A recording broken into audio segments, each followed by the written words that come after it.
But more importantly, for the state employees who have this big challenge of being asked or dragged to the table, and they're willing to participate, but I submit to you that I think the negotiators for the unions are playing the hardball, and it's going to be very difficult to get to the end game, especially get there and expect $2 billion from state employees. 58% of the fix is from increasing taxes. So what does it mean? Everybody's taxes are going up. It touches everybody because I'm getting phone calls from people who are in retirement, and I'm getting phone calls from the average family with 2 kids whose taxes are also going up. Probably the biggest complaint that I'm getting, and it probably fits this room pretty well, is that you immediately lose the $500 annual tax credit, personal property tax credit on your state income tax. But there are dozens and dozens of other taxes and fees that are being proposed to be increased. And I think everyone in this room realizes, well, you know, a reasonable amount of increase, I suppose, is expected. But I believe that we can't ask for more taxes until we've done a really fine job of reorganizing state government, learning to live within our means, and finding more efficient ways to deliver state services with less money. We haven't done any of that yet, even though we have some.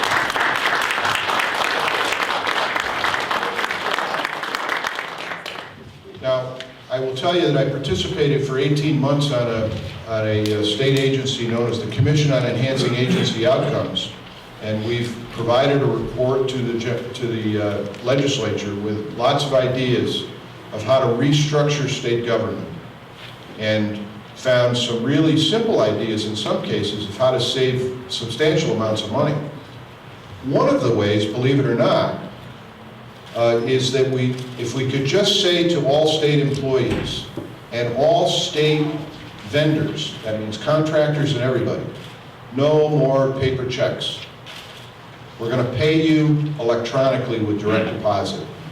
If we could just do that, it's hundreds of millions of dollars in savings every year. It's hard to count. I'm sorry, tens of millions of dollars in savings. I made a mistake on that. Every single year, just by getting rid of paper checks. And we have to go to each and every one of the union contracts to get permission to do that. So it started with something as simple as that, and some of the other bigger proposals are how we handle our Medicare, Medicaid, our drug benefits, and things of that nature that save hundreds of millions of dollars as a potential savings. Mayor Bowden has joined us. Thank you, Mayor, for being here tonight. We appreciate that.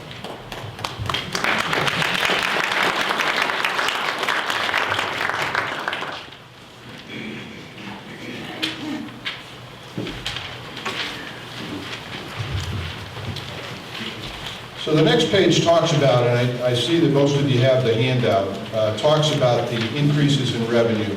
I'm not going to go through all of these. There are dozens of proposed increases, new taxes. I went to get a haircut, and the gal who cuts my hair said, do they understand that if you're going to start taxing a haircut now, that amount of tax is really going to come out of my pocket, not out of my customers, because I can't raise my fees in this economy.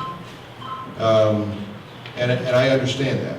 I mean, I understand that 6.35% new sales tax on a haircut is coming right out of the haircutter's earnings, not necessarily out of the customer's earnings, because they're concerned about raising their fee for the haircut. And then there's plenty of sin taxes there, cigarettes and alcohol. But one of the biggest challenges that we face in Danbury is something that was proposed last year and now is back again this year. We were able to kill the idea last year, but they have a hospital tax. And basically what the hospital tax will do is give a higher tax to healthy hospitals, Danbury and Milford, and redistribute that tax to the unhealthy hospitals, Hartford, Bridgeport, New Haven.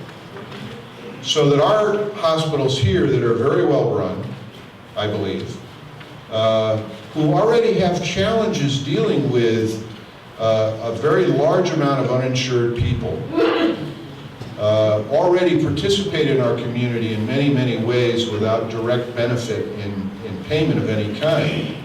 The hospital tax will be a big hit against our local hospitals here in Western Connecticut to the tune of $400 million statewide. So what does it mean? Well, the bottom line here, we haven't gotten all the details back from the new Danbury Western Connecticut health systems, but it could mean dozens or perhaps 100 employees at Danbury Hospital, and cutbacks in services, because they're looking at somewhere around $18 million to their bottom line from this tax. The hospitals that are very healthy, primarily in Western Connecticut, are all feeling the pinch from this proposal. So you're probably even going to hear something from your doctor, and you'll hear more about the hospital tax in the coming days. That's a big problem that we were able to kick it aside last year, but I fear that it is going to hit us hard here in Greater Danbury.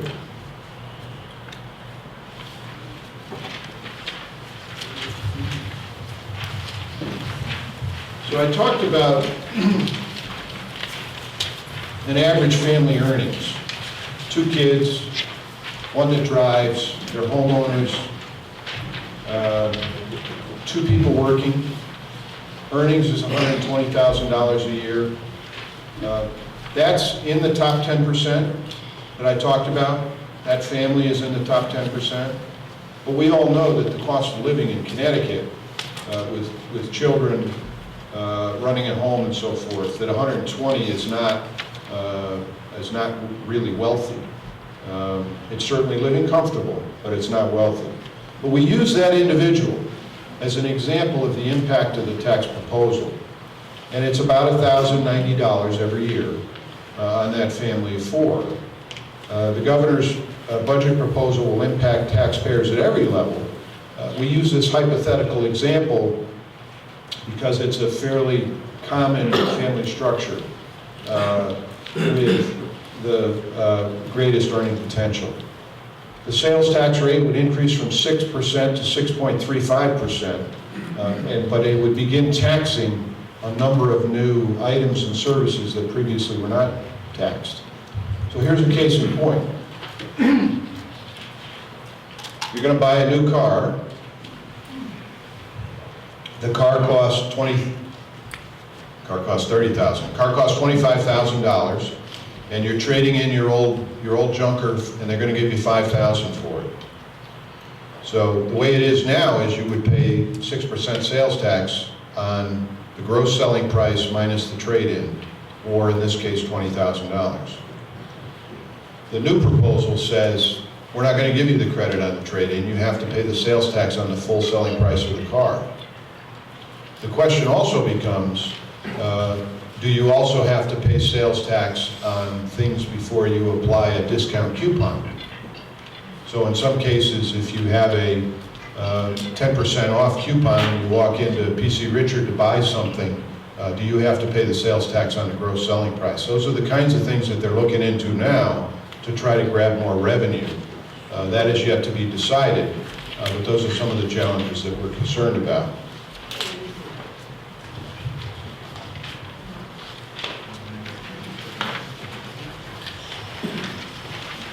So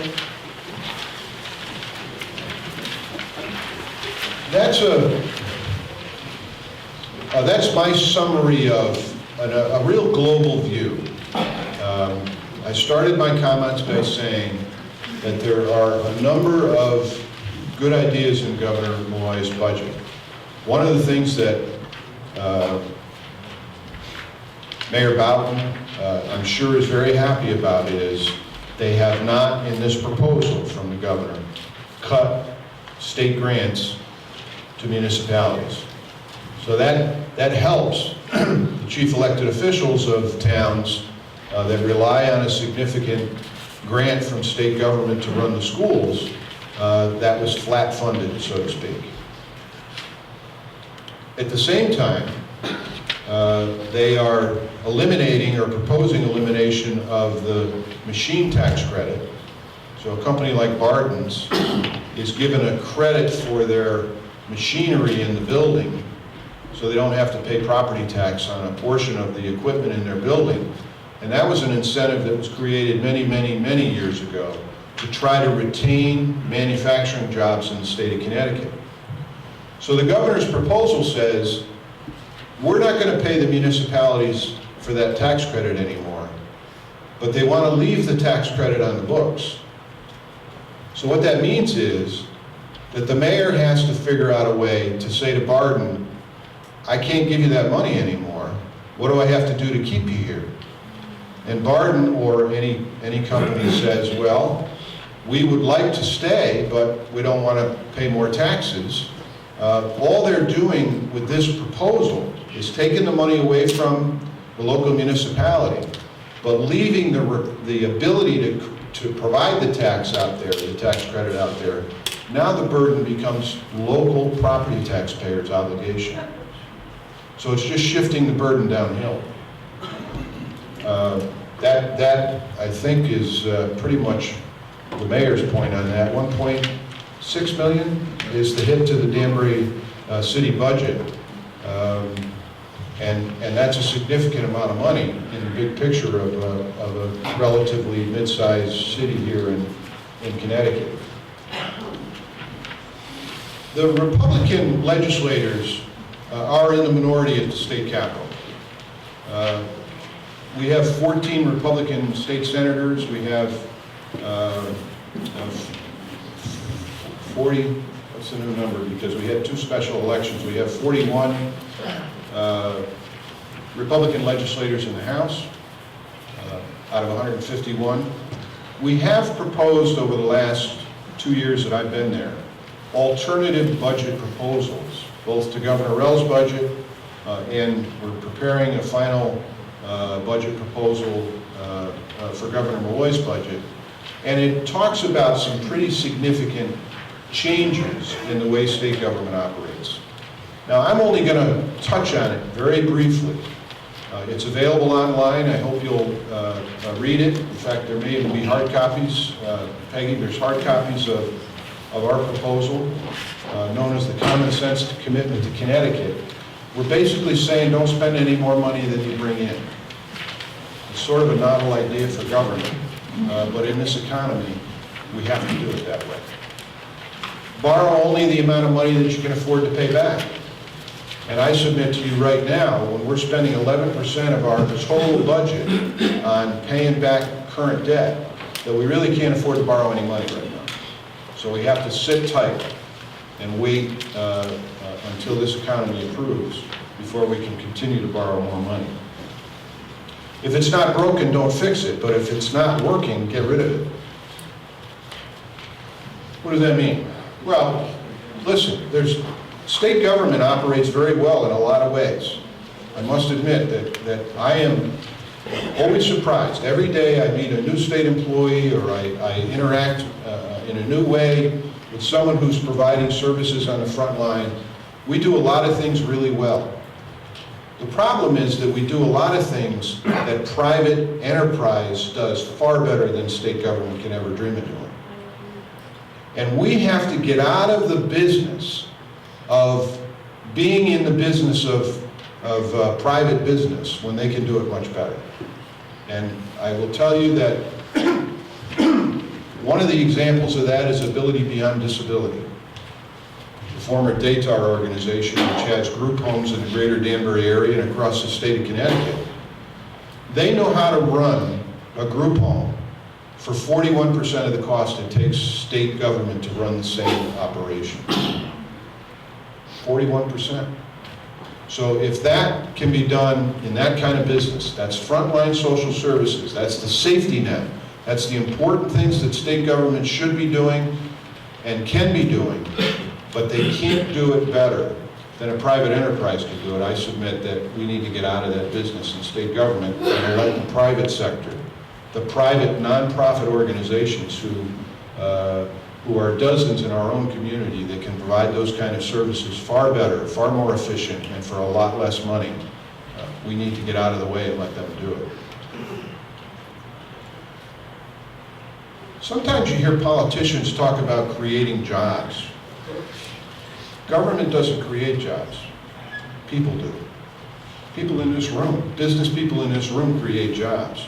So if government can get out of the way of business and let them do their thing, let them use their entrepreneurial spirit and stay out of the way, that's how we create jobs. If you look at what's happened in the state of Connecticut's government since 1987, you'll see that the biggest increase in jobs in the state of Connecticut since the state income tax was created, the sector of the economy that has created more jobs in the state of Connecticut is government. Let me say that again. Since the state income tax was implemented in the state of Connecticut, the sector of business and government that has created the most jobs in the state of Connecticut is government, not the private sector. And that's wrong. So we've got to switch that so that the private sector can get back to work, manufacturing, providing services, and there are many ways that we can get about doing that. But if we keep stepping in front of business and expecting them to carry the load, they're not going to grow jobs here in Connecticut. They're going to do it elsewhere. Last but not least, I think that state government should empower local government to make decisions. State government, I think the mayor will concur with me that one of the challenges of the Connecticut legislature is something known as unfunded mandates. So what's an unfunded mandate? Well, here's an example. I mentioned to you the machinery tax credit. It's currently funded by state government through the municipality, $1.6 million. Here's another tax credit. The legislature thought it'd be a great idea to provide special tax credits to veterans. Sounds like a good idea, doesn't it? Veterans get a property tax credit. It's optional. So it requires the local municipality to create and provide the tax credit. So all state government did was come up with this really neat idea, not put any money behind it, and then require the local government and the local property taxpayers to fund the tax credit. Now, no one's going to argue that a veteran's tax credit isn't a good idea, but the point I'm making is, let state government make the decisions. Stop rolling down unfunded mandates like that and get out of the way. There are several other examples. Certainly, collective bargaining is something that's not going to go away. I think it's important that employees have the right to bargain. But some of the things that happen now, known as binding arbitration, is not conducive to allowing a local municipality to survive any argument with an employee union. And so some people would suggest that binding arbitration has to be revisited. That binding arbitration is costing local taxpayers, in some cases, some estimates, 10% of the total tax bill is coming out of binding arbitration. So these are some of the things that need to be looked at and seriously considered. But it's really going to require some tough decisions. And what we'll find out over the next month or so is how willing is our legislature, who is run by the Democratic majority, and our governor, who is the boss of the Democratic Party in Connecticut now, are they willing to step up to the plate to make some of these tough decisions? that really have to be made. I think we're all hoping and praying. We are all hoping and praying that the right decisions will be made, that reasonable people will agree to disagree on certain issues. But when it comes to the end of the line, and we have to find a way to fund state government and assist local governments, we have to find ways to do it efficiently, without burdensome regulation, and we have to get out of the way of business so that business can help jumpstart this economy. Thank you.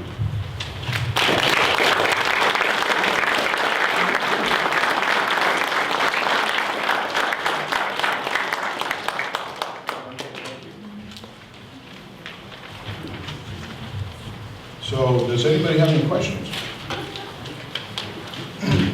What's the good news? What's the good news? Boy, was it that bad? It's pretty bad. Well, let me say that, what's the good news? We're getting reports that unemployment is going down in the state of Connecticut. We're getting very good reports about Western Connecticut in particular. Danbury's economy is far better than many other parts of the state of Connecticut. Keep in mind that Connecticut traditionally is the last one into a recession and often the last one out of a recession. Danbury has been and continues to be an economic engine to our state, and I believe that our region is faring much better. We get some good news every day about companies who are starting to, fire up their engines again. We're hearing about new jobs that are coming here, but we have to keep paying attention to the existing businesses that are here to make sure that we can help them remain healthy so that they can continue to grow. It's always nice to hear about a new company coming in or a new restaurant opening at the mall or a new store at the mall. That's all good news. But we have to really make sure that the companies that are here and have been here for years and years are getting all they need to jumpstart their business. And state government can help, I think, in a lot of ways by getting out of the way. So, recap, I think that our economy in Western Connecticut is far greater than almost everywhere else in the state. There's a couple of pockets in Eastern Connecticut where it's doing pretty good, but the Danbury area is faring fairly well. Can you talk to the impact of federal health care on our budget as we go forward and that is implemented? Well, federal health care, I've been fairly outspoken on that, and the president of my fan club in the back of the room has been sort of hammering me on that, but I think that, first of all, I think that that's the proper question for our federal legislator. But I will tell you that the Obamacare, the federal health care plan that was passed, which I frankly don't support a lot of it for a few reasons, and here's basically my major point. I do believe that the federal health care plan is basically doing what I just described to you that state government does to local municipalities. They pass an idea of a law, and they sort of pass on the burden to pay for it to other people.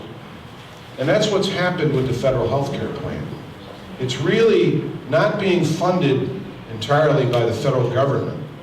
The burden to fund all of this new coverage is really going to be coming out of your check to the state of Connecticut on April 15th. It's the state taxpayer that's going to have to fund it. And that's an unfunded mandate from the federal government to the states. And it's sort of like, the snowball going downhill. So that's the first challenge, is that it's an unfunded mandate. I think the second challenge, and this is all fairly basic and global, this is really the question for your federal legislator, but the concern I have is that when we have to set up more bureaucracy in state government to administer what the federal health care plan, commonly referred to as Obamacare, is implemented, we're growing state government, along with the federal government, to implement the plan. And I think that just smacks right in the point I'm saying is, government doesn't grow jobs. Let the private sector do it best. Sure, there should be regulation, but creating more bureaucracy to implement a massive new entitlement, I think is wrong-headed. And I think that we have to rethink the way that's being implemented. Sure, there are needs for uninsured. There are needs for pre-existing conditions, people who have a challenge getting insured with a pre-existing condition. The idea of being allowed to keep your college student on your own health insurance plan until age 26 sounds like a reasonable idea. Those are three really important points of the health care plan. The problem is that there are so many other mandates that are going with that that I think it's overwhelming. And ultimately, it's going to roll downhill to the states. About $1 billion to state taxpayers just in Connecticut that we know of. And we don't even know the impact of this whole thing yet, but it's about $1 billion so far a year. And ultimately, if the burden is on the state, well, isn't the state going to keep passing it on down to the local taxpayer? So now it's back to the property tax again. So it's a big challenge. Listen, we all understand, everybody in this room says, nobody's going to disagree that our healthcare system needs fixing. But if our healthcare system is broken the way some people say it is, then why are people coming from all over the world to get their healthcare here?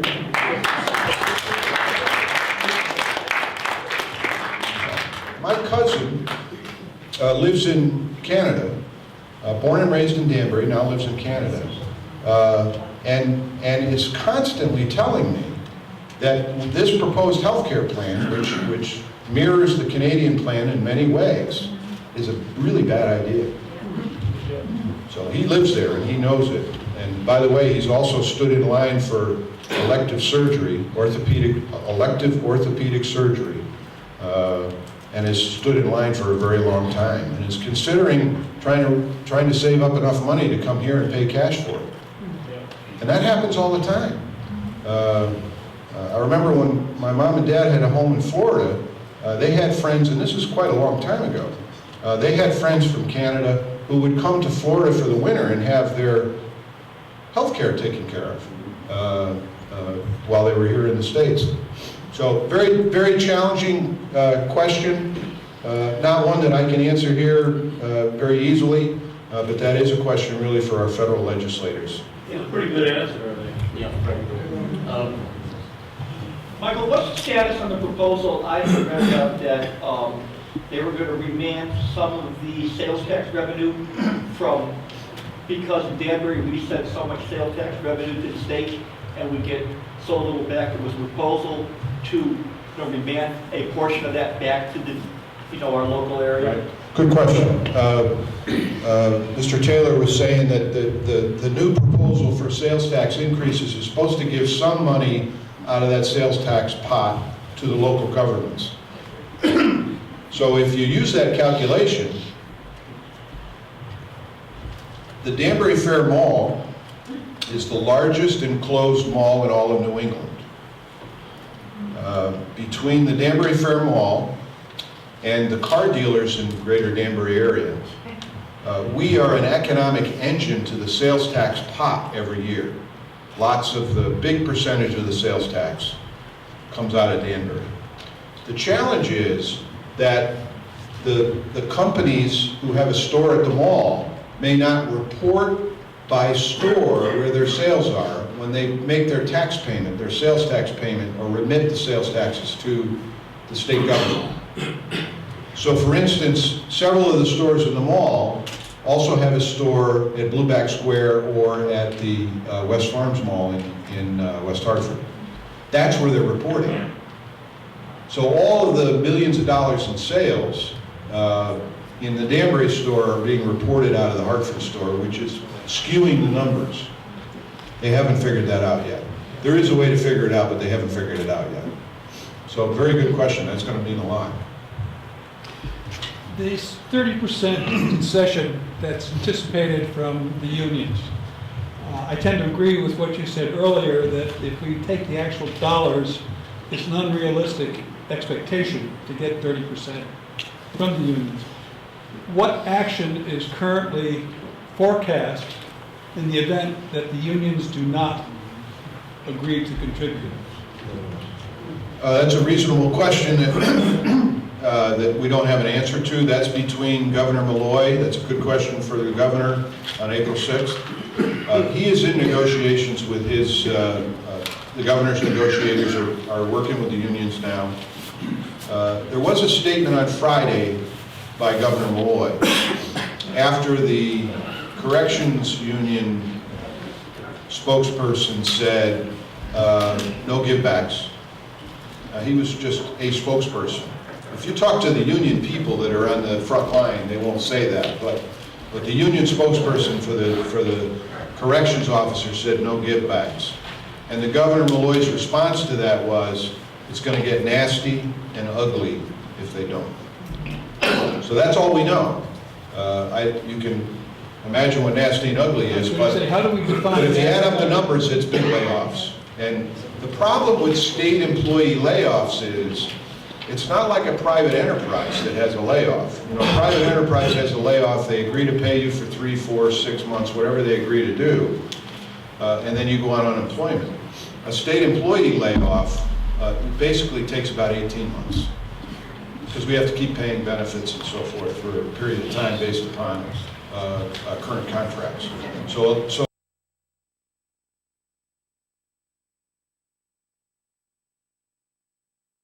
layoff is not instantaneous. You don't realize the savings for layoffs until the next fiscal year at best. Back on page 5 of the thing that we went through here, you inadvertently skipped over a point that said voted least business-friendly legislature by Expansion Magazine, Management Magazine. And I just wondered, first of all, if you could address that, why that is. And then the question of what can be done to make it easier, particularly small businesses, make it easier for small businesses to open up in Connecticut in general.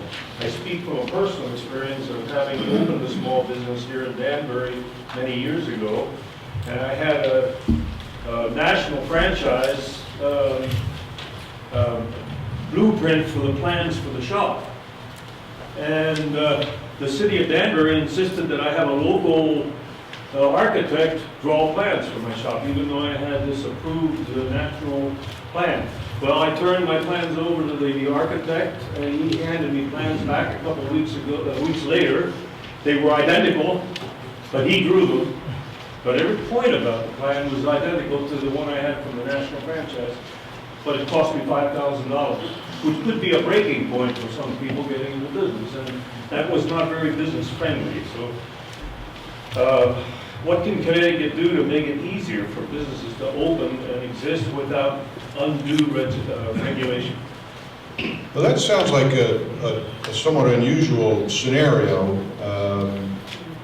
I believe that there are national, well, let's talk about building code. There's national building codes which the city of Danbury uses. In many cases, in a complicated drawing, for instance, on a local project, I can't come in with a scribbled piece of paper and say this is what it is. Well, this was not. This right. was I understand. Yeah, it was a layout for a shop in a strip mall, Right. and that's all it was. And the plans I got back were identical to the one I handed you. I can't answer that particular But question. We'll do some research and find out. But let me give you an idea. You said, why are we rated so low as being business friendly? Let me just take a global. The least business friendly legislature too. I'm interested in that statement. Okay. Let me just address that question because I can't answer the specifics. So we'll find out for you why that is. There's a proposal in the state legislature this year that has been proposed many, many, many times before. I believe somewhere between 4 and 6 times before, for guaranteed sick days, including part-timers. So what does that mean? Well, for a small business owner, that means that their part-timer that comes to work after school now has to qualify for paid sick leave. Part-timers that work in restaurants, same thing. So the restaurant businesses and the small businesses, even the summer camp operation at the YMCA is saying, you're going to force us to take our summer workers and give them paid sick leave. You can't do that. So all you're going to do, if you pass that bill, is reduce the number of jobs available in that business. So the YMCA says, I'm going to hire fewer camp counselors for the summer, and the restaurant business is saying, I'm going to hire fewer people in my kitchen, and so on. That proposal keeps coming back. So it scares people. That's what they're talking about by least business friendly, are those kinds of proposals. Now I use that one because it's fresh in our mind. That's one that's prominent. And there's a lot of support for that bill. There are some people in this room that probably think, well, yeah, that's probably a good idea. You should have paid sick days. But we don't often think about what's the impact on the economy when we make those decisions. And that's what I said in the very beginning of my presentation, is that our legislature has to do a far better job of being visionary and understanding that the decision you make today will impact us for years to come. And a decision like that will negatively impact small business across the state of Connecticut for years to come. Just a question. What you portray is very compelling. It's obvious to a normal person that the state spending is out of control, that it's grown far too rapidly, and it doesn't appear that there's really a view in the short term that it's going to change. What is it that we can do that's going to change this? Vote. I vote all the time. Everybody in here, I'm sure, votes, but we vote in Danbury. We vote for you. Thank you. You're welcome. Well, I think you raise a good point, that there are, thank you. We have a handout for you on the way out that gives you the contact names for people to talk to. Okay. There's people in this room who probably have not been inclined to write letters or pick up the phone and talk to elected officials. But Can I ask you a question on that? When I call my congressman, I get some administrator that answers the phone and takes down a message. I don't get a response, so I don't make calls. I write letters and I get form responses back.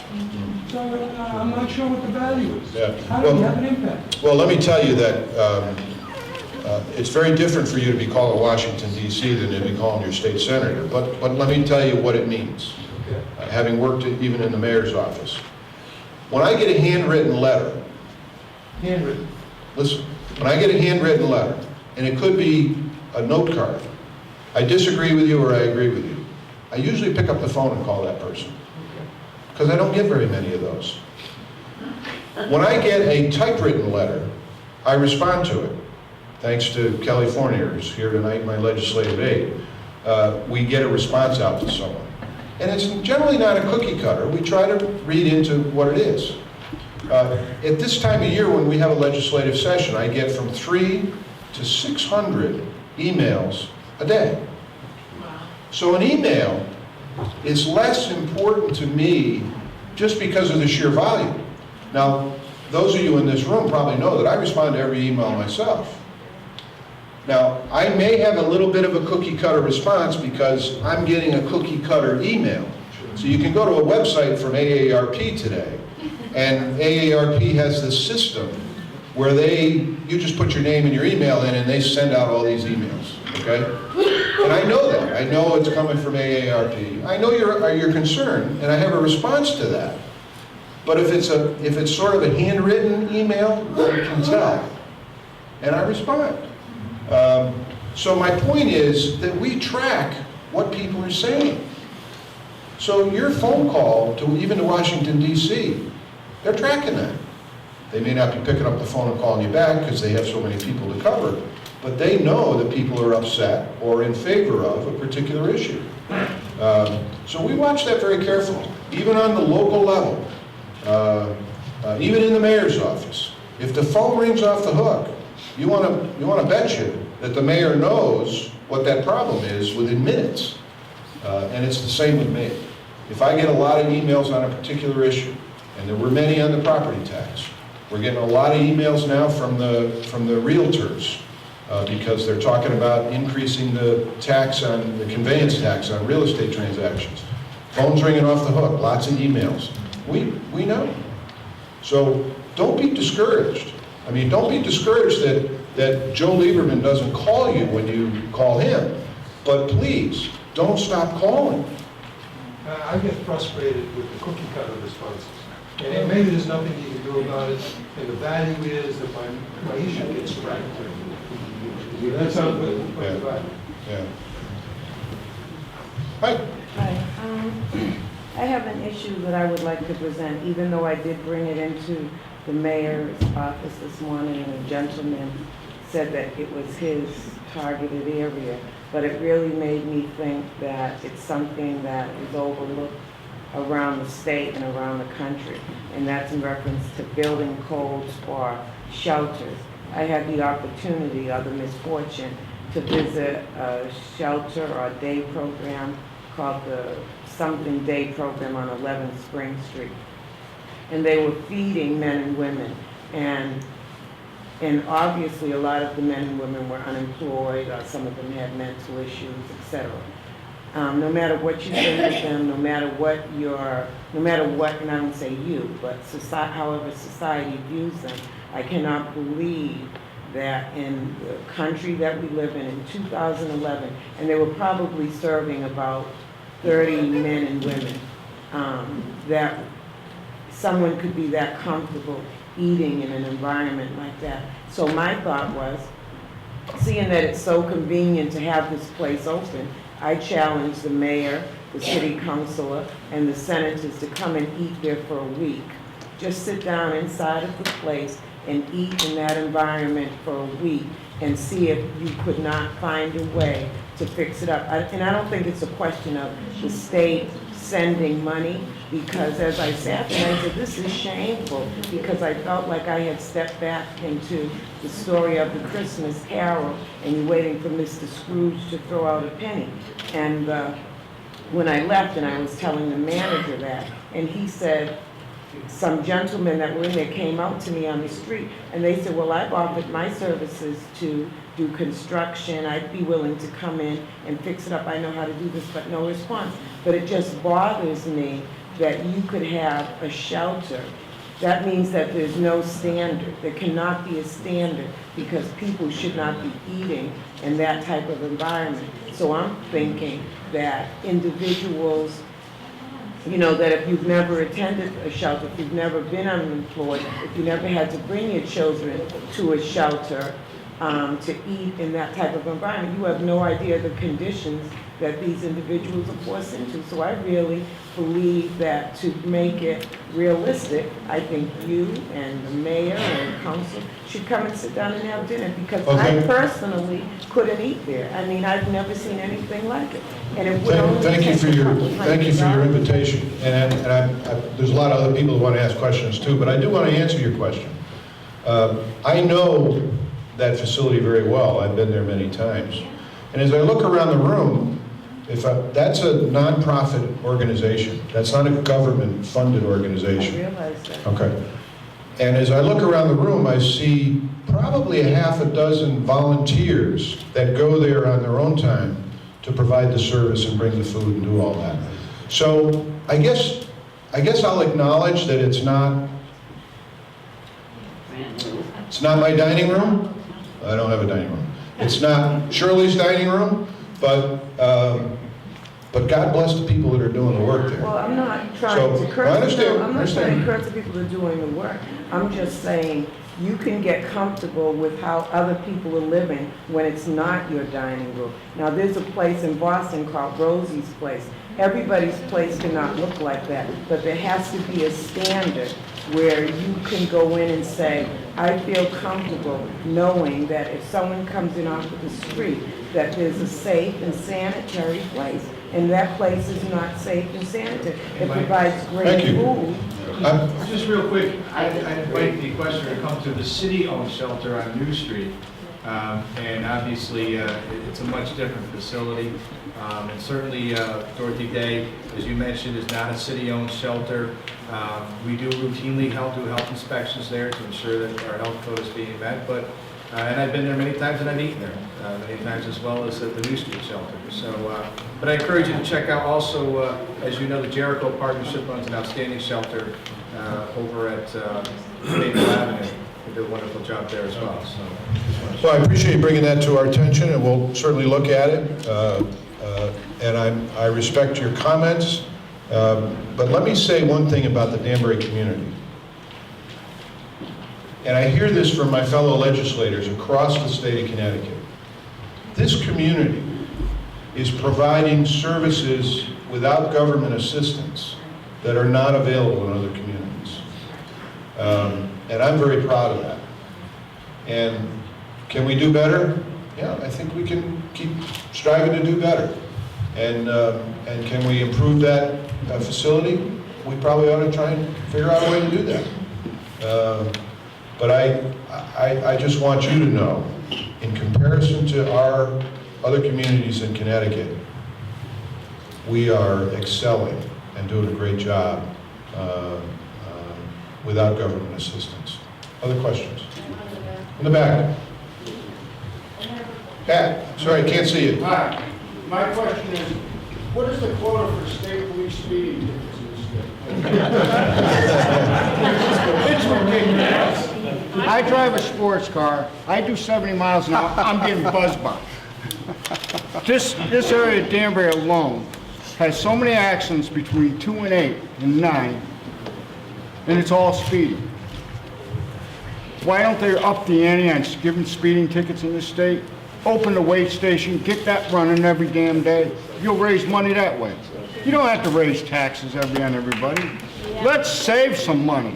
Let's get people working. We had a show at WestCon last year.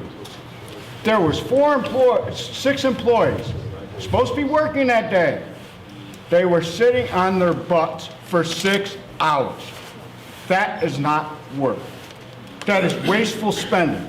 We have to stop spending money. Not raising taxes on gas.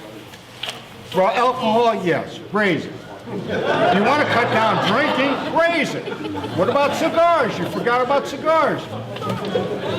Thank you. I don't think. Let's save some money. Let's cut. I agree. We're not cutting. We're spending. We're wasteful spending. So you're telling me to slow down, and my wife agrees. And You guys. and I don't believe that the state police have quotas. They should. Danbury police have a new motorcycle unit, And it's very good. and they are going to pay for those motorcycles. So watch yourself around town. Yes, I did. And you can't see them either, because you just sort of sneak up on them, like I do. I didn't get a ticket, I wasn't speeding, but it scared me when I saw the guy. It like came out of nowhere. You built a bridge on White Street for the college kids to walk across. Right. Like that wouldn't work. Then we put a sign in the middle of the road, must stop for students crossing. That was supposed to eliminate people from walking on the sidewalk down the bottom. It didn't, at all. It made it worse. That's Thank you. wasteful spending. I just want to go back to the question the gentleman raised up front a little while ago about the distribution of the sales tax in the state.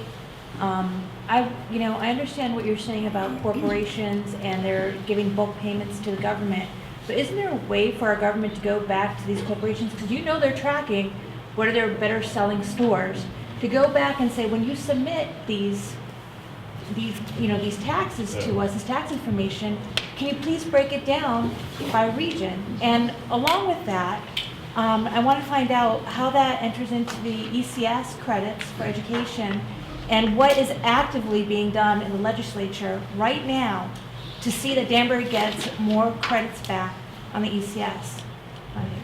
Okay. Two good comments. First one, I thought I said, and maybe I didn't say clear enough, I think we're going to fix that concern about the reporting. I think that Danbury is going to get its fair share, assuming that this proposal passes. I think they're going to figure out a way to do that, because this guy sitting in the corner isn't going to put up with Farmington getting his sales tax money, right? Or our taxpayers getting the money. The ECS funding challenge has been a challenge since I was in school. And if I'm not mistaken, it was 7 years ago that the mayor joined several other chief elected officials and sued the state of Connecticut to fix the program. It's still not fixed. It's not going to be fixed in this budget.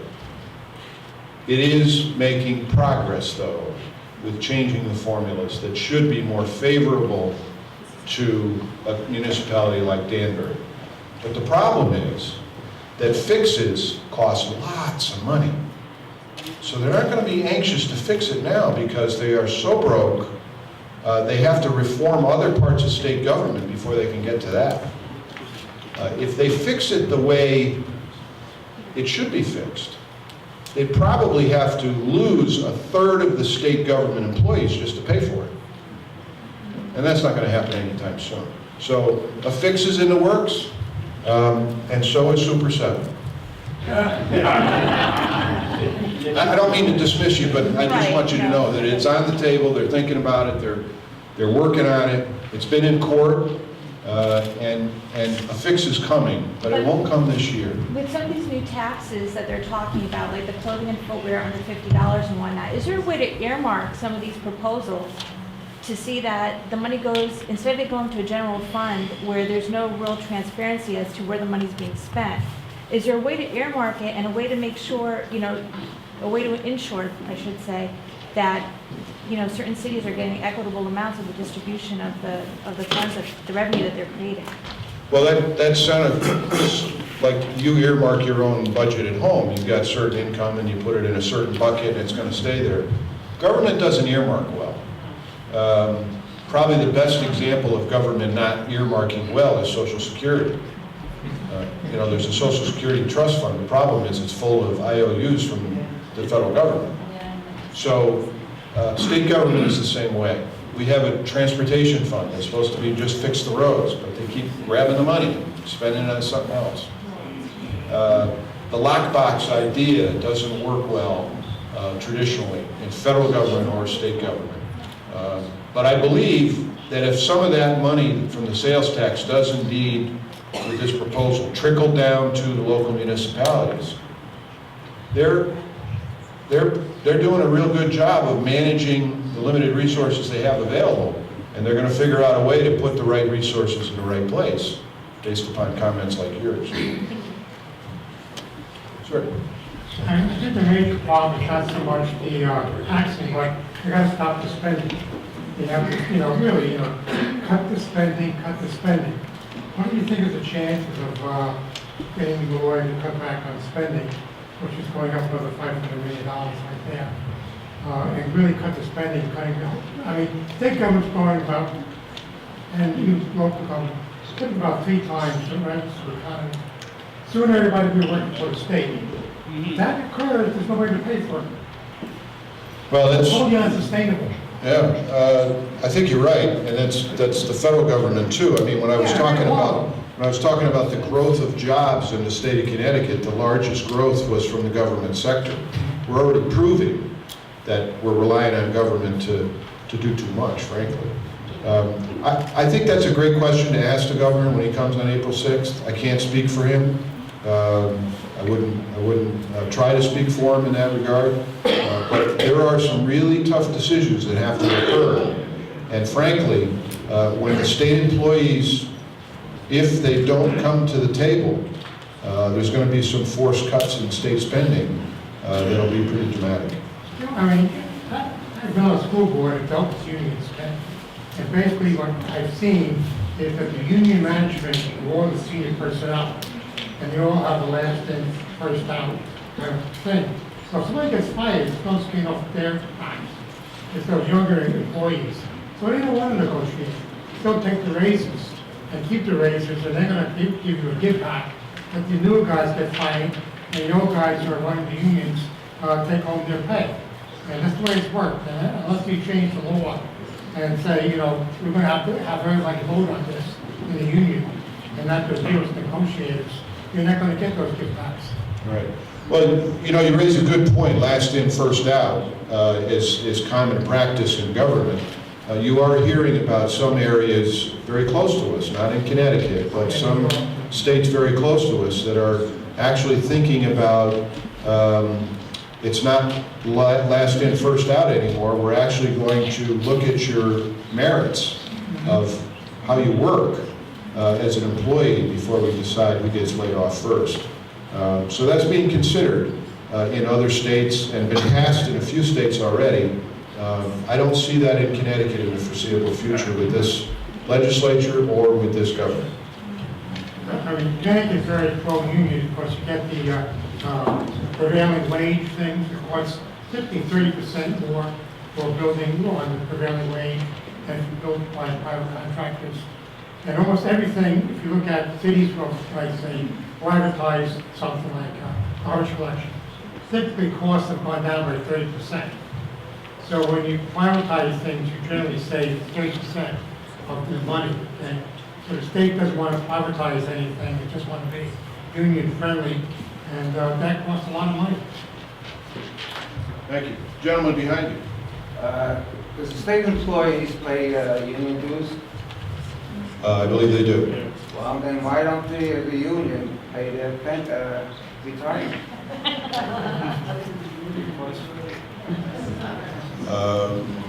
That's a reasonable question for the governor. It's part of the collective bargaining process. We have provided benefits based upon our union negotiations over the last many years. I will tell you that each year that a contract comes up, there are efforts to reduce the cost of the union contract. If you look at state employee benefits, for an employee who's retiring today, it's called Tier 1. That's someone who's been there over 25 years. Their pension benefit is about 30% more valuable than an employee who started 10 years ago. So over the years, there are different tiers in the system. Local municipalities have the same thing, where some employees hired before 1968 in the city of Danbury have one level of pension, and the employees that are being hired today have a different level. That's all part of the negotiating process. I don't think we're likely to get to sort of the old-fashioned AFL-CIO benefit package that's paid for by the unions. It essentially is paid for by the government or the private enterprise. But if they pay dues, they should get retirement from that, right? No? Well, that's one way to do it. Frankly, I don't see it happening here. Most unions do get pensions. Yeah, that's true. Government employee unions are very different from private sector unions in the way that they negotiate, because of the rights they have are stronger. The government employee union rights are far stronger than they are for the private sector Well, unions. I know they donate a lot of money to the politicians. Tom. The first point up there, the highest per capita tax. If you were the highest paid person in the country, and you said to your boss you could live on that, nobody would believe you. Yet Como and Christie and O'Malley, I think, in Maryland, all get it. But this governor doesn't seem to get it. April 6th, 7 o'clock, Broadview Middle School. Okay, I got to get people who haven't talked yet. Yes, sir. Senator, first of all, thanks for coming and occurring before this inquisition. A relatively easy one. We're broke, we don't have any money, yet I keep hearing that there's a proposal to provide in-state tuition rates for, let me be politically correct, undocumented aliens in their colleges. Is that going to fly? Well, it's not a new idea. What Bill was talking about is in the state college system, There is an in-state tuition for a resident of Connecticut and an out-of-state tuition for someone who's not from Connecticut, and they pay more money. Quite a lot more money. And currently this is a federal law, by the way. This was decided by a federal court, so this is not unique to Connecticut. Someone who is an undocumented alien, as you refer to, who doesn't have a green card, has to pay a non-resident tuition because they're not a resident. There is a bill pending, and it passed the Education Committee. Does have a lot of support in our legislature to eliminate that, so that those individuals will now qualify as in-state tuition at a lower rate. I frankly don't think that's going to stand up in court. So it could very well pass. Governor Malloy has stated he will sign the bill. I just don't think it's going to stand up in court, because the federal court has already ruled on that issue. I think it's going to get thrown out. Yes, sir. Mike, if that did go through, let me give you a hypothetical.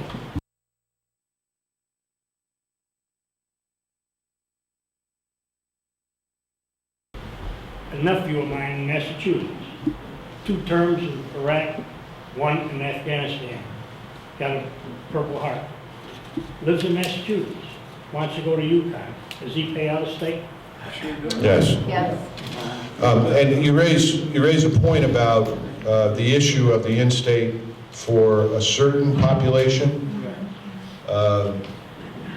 and not for others. The constitutional claim on this, which is decided by a federal judge, would essentially say that someone who lives in Massachusetts then should qualify for in-state rates if someone who's here illegally in the country qualifies for in-state rates. And that's why I just don't think it's going to pass constitutional muster. And it'll be thrown out by a federal judge, is what the lawyers are telling me. I'm not a lawyer, but that's what the lawyers are telling me this won't. It may very well pass the legislature and be signed by Governor Malloy. It'll be immediately challenged, and I think it'll just get tied up in court. Behind you. I just wanted to thank you so much for not having to look at a teleprompter to answer your questions like somebody else I know.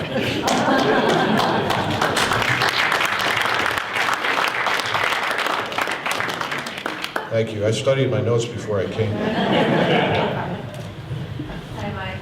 I want to go back to the gentleman in the front that brought up about what we can do, and I know you sent me a personal email back, and Mike does respond to everybody that he does get emails from, so my kudos to you, Mike, on that. I think the big thing is that going through my mind, but everybody remembers the income tax from Governor Weicker. All right, he protested in the state of Connecticut. We wrote letters, we had petitions, and we still were defeated. I'm really, my heart goes out. What can I do? I don't think we can do enough, because if we couldn't defeat the income tax, how are we going to defeat Governor Malloy's proposals? Can you tell me that? Join the Tea Party. Well, that's part of that. I can't minimize the importance of participation in the political process. Right from the beginning in the campaign process, all the way through to the legislative process. And I can't also urge you enough to keep contacting your elected officials. When you got something on your mind, we can't read your mind. Right. You have to tell us. And I must say that sometimes I'm surprised what people call me about.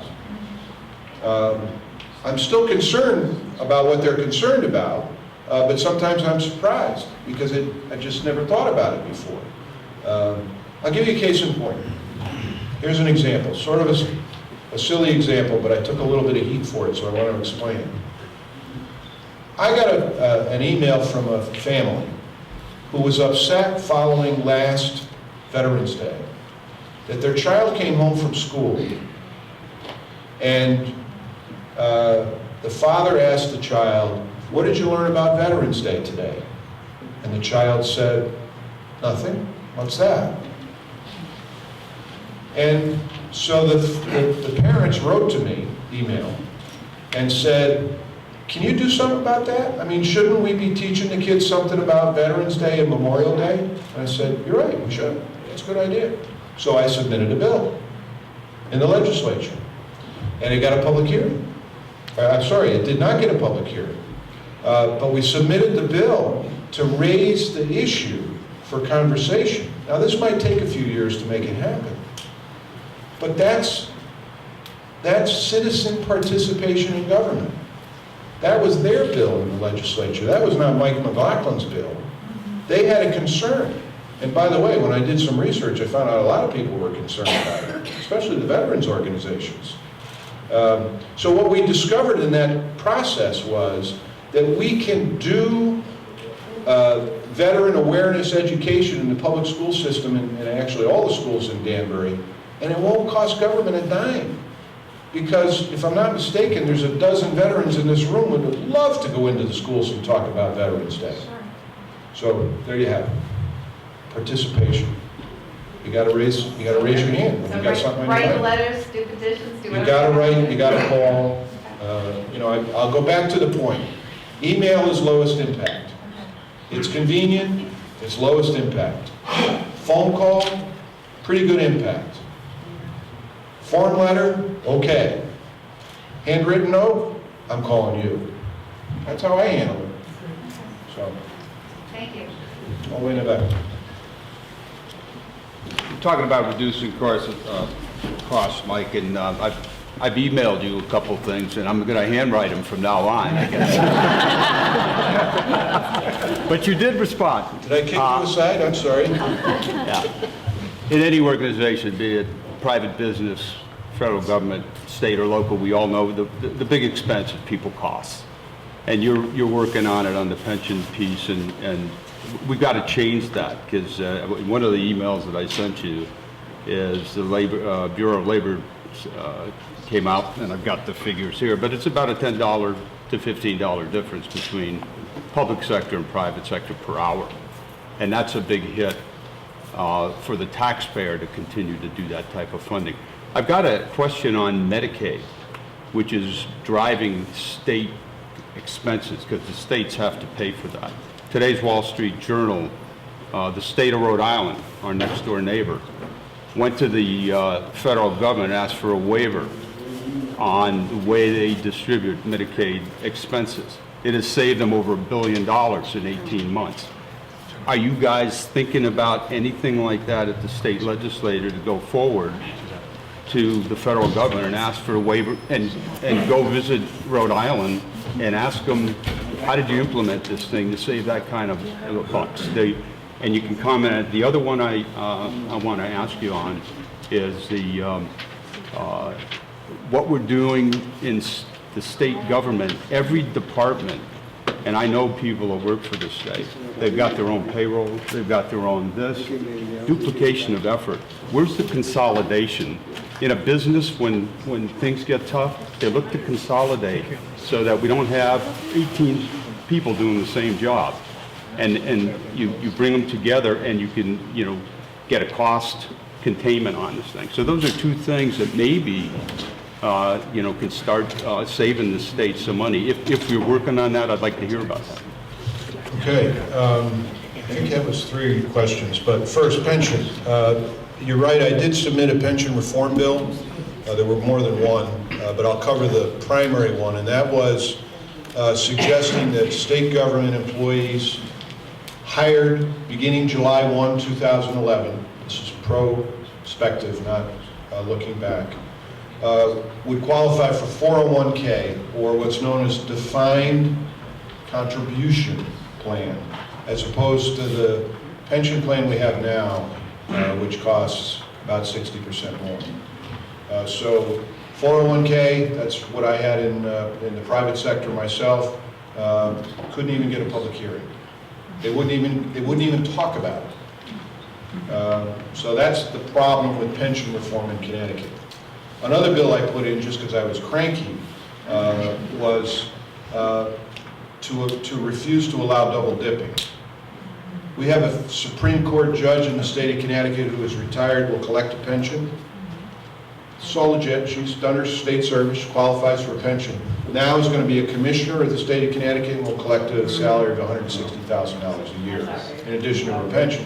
So I submitted a bill to say, no, you can't have them both at the same time. You can have your pension when the time comes, but you can't have it now. Couldn't get a public hearing. So that's the pension issue.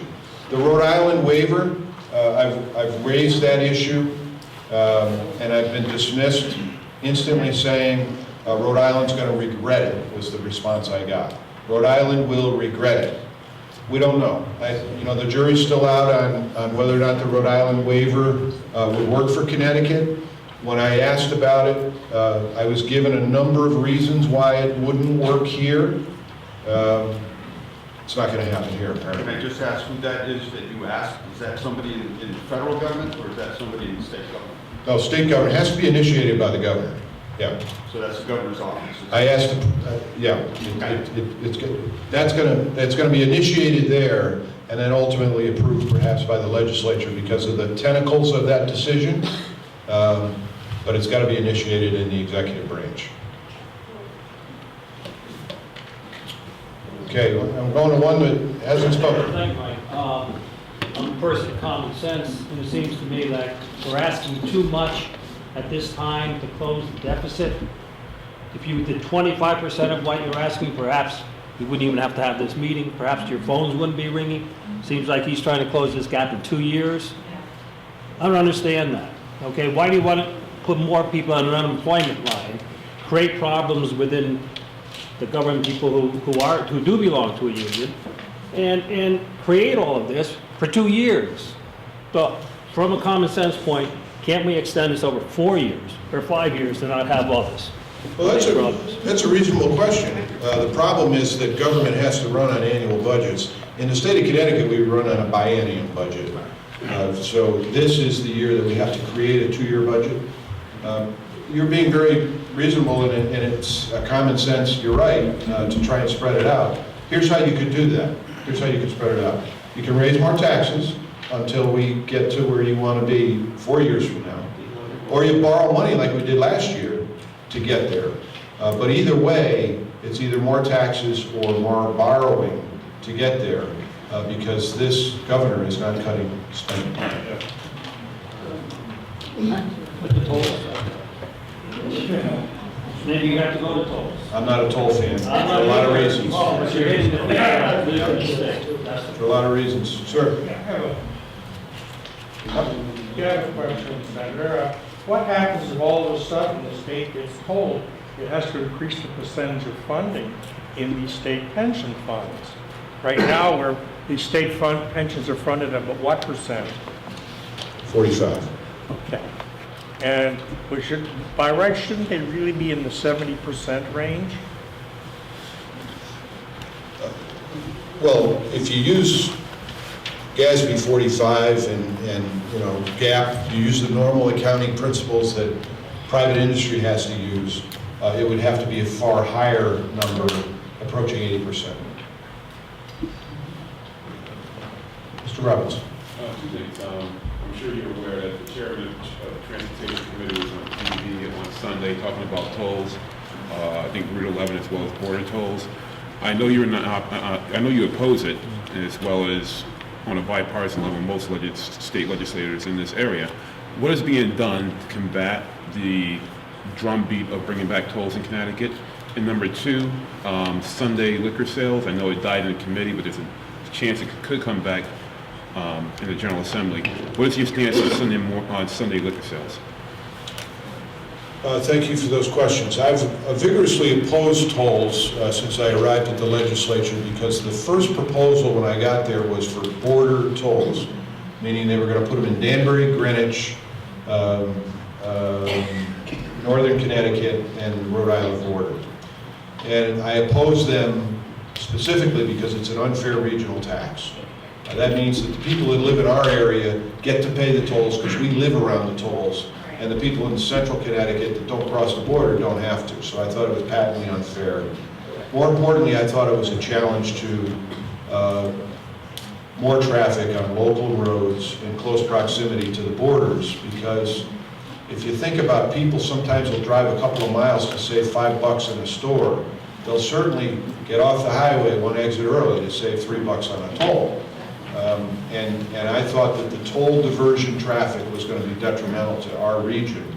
and that means Danbury, New Fairfield, and Sherman. Tolls probably are not a dead issue. It died in the Transportation Committee. Our process means that we have a certain deadline that we're allowed to look at particular issues. If the committee approves of something, they pass it out of committee and it goes to the floor of the House or the Senate for further consideration. It has died in that part of the process. Tolls can be revived in the back room by way of an amendment and come back out on the floor, which it likely will. So tolls are not dead yet. I think they're coming back because when the state employee unions don't come up with $2 billion, you bet you they're going to go find some more money. I'm opposed to Sunday sales of liquor. Listen, I'm outnumbered on that. They tell me, or at least the liquor companies tell me that 70% of Connecticut residents are in favor of Sunday sales of liquor. I spent a good part of my working career in the car business, and I left the car business when the car dealers opened on Sundays, because I burned out. I was working 7 days a week. And that's what the package store owners are telling us about Sunday sales. Stu Leonard's is open already. Doesn't affect them. Stop and Shop and A&P, they're open already. Doesn't affect them. They just get to open up that shade, the curtain over the beer. But the local package store owner in Danbury, and we've got 27 package stores, little neighborhood package stores here in Danbury, they are telling me that they can't afford to hire another employee to work the extra shift on a Sunday, and all it means is their 100-hour week goes to 110. And I agree with them on that. I agree that we can't burn out these small package stores. And here's the other point. When we changed our liquor sales in Connecticut from Monday through Saturday until 8 p.m., and we went to 9 p.m., the liquor store owners told me something that was not a surprise to me. The only difference in their sales were the people that raced in the door at 5 of 8 now were racing in the door at 5 of 9. So I think the point is, give them a rest. I don't see a significant increase in state revenue by the taxes that will be collected from Sunday sales. I don't want to burn out a small business owner. That's why I'm opposed to it. It will come back the same way I told you. It died in committee. Representative Joe Taversack chairs that committee. And, he gets credit for squashing that idea in the committee process. It's coming back in the back room, I'm sure. Okay, well, we've hit our 8 o'clock time limit. I'm going to stay for a while afterwards. And I welcome you to contact me by phone, email, fax, letter, and what's the best way? Thank you all for coming.